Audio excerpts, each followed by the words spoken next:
지난해 중국 경제가 목표치에 한참 못 미치는 3% 성장에 그쳤습니다. 길게 이어진 제로 코로나 정책과 갑작스런 방역 완화 때문인데 중국의 인구마저 61년 만에 처음 줄어들어 경제에 상당한 영향을 미칠 것으로 보입니다. 베이징 김지성 특파원입니다.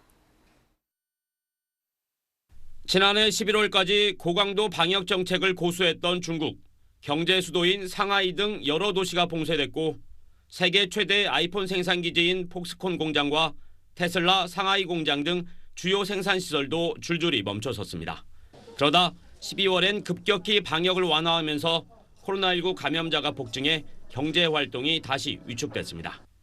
코로나 외에도 우크라이나 전쟁 같은 대내외 변수에 직접 영향을 받은 중국의 지난해 경제 성장률이 3.0%로 집계됐습니다. 정부 목표치 5.5%에 크게 못 미칩니다.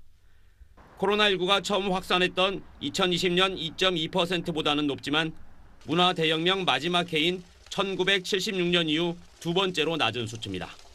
인구도 1961년 대기근 이후 61년 만에 처음으로 감소했습니다.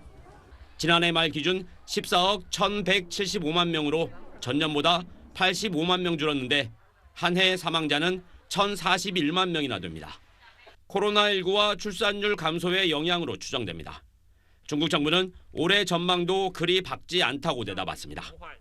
国内需求收缩、供给冲击、预期转弱三重压力仍然较大。